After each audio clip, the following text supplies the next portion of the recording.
Welcome to CARICOMP Insider, where high-tech facial recognition meets real-world intelligence.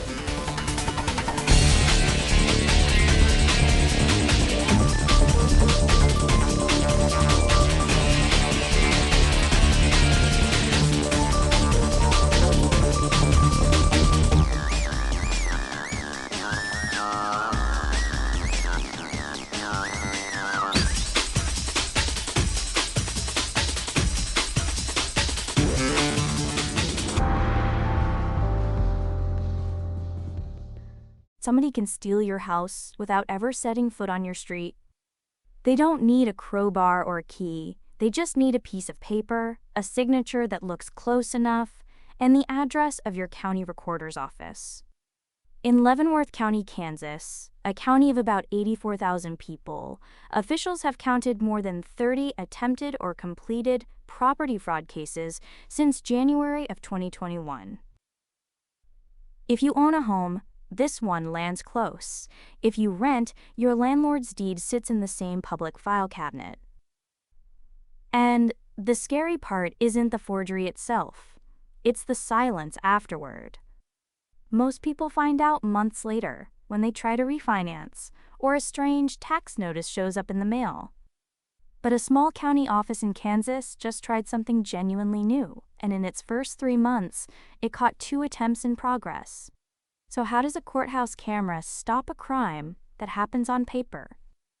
Start with the thing almost nobody realizes. Your county recorder does not verify that you are you. That office checks whether a document is formatted correctly and notarized correctly. That's the job. Tara Lois Mashburn, the Register of Deeds in Leavenworth County, put it bluntly. She said it's pathetically simple to steal property right now. Her explanation stuck with me. She's working with land laws that are sometimes 150 years old, against people using 22nd century technology. Picture a deed as a key to your house. The lock is a century and a half old, and it was never built to ask who's turning the key. Deed fraud is somebody photocopying that key, mailing the copy to the county and saying, "This house is mine now." As long as the signature looks right, the paperwork moves. Now, most homeowners assume a bank would catch this. That belief makes sense. We're taught that lenders and title companies are the gatekeepers. But those checks happen at the transaction, not at the filing. A fraudster can record a fake deed or a fake lien against your property today, and nothing pings your phone. You find out reactively. That's the whole design flaw. So what did Leavenworth actually build? It's called a self-imposed biometric lien. In plain terms, you voluntarily put a freeze on your own deed. You go into the office and a 3D liveness camera captures your face. 3D meaning it reads real depth and real skin, so a printed photo or an AI-generated video won't fool it.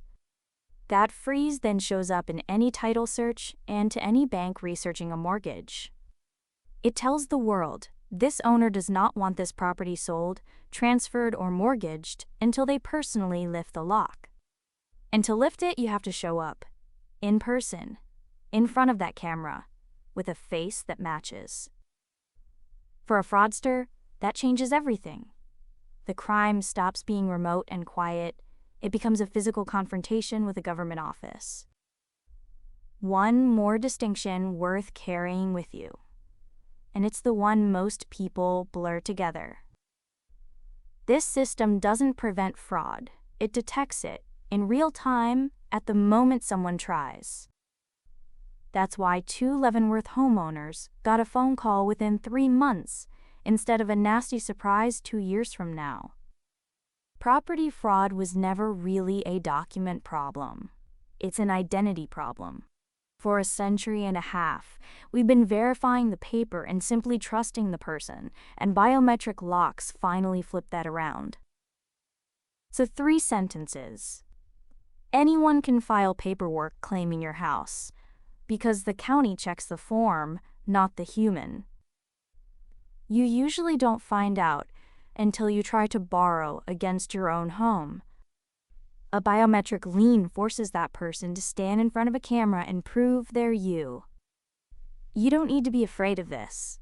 You need to know your county's recorder office exists and whether it offers free filing alerts. That's a 5-minute phone call that most people never make. Whether you own a home or you're just paying rent in one, the lock on the front door was never the weak point. The full story's in the description if you want the deep dive. Now you know something most people in this industry don't.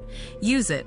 And when you're ready to put it to work, caracomp.com. We'll see you tomorrow.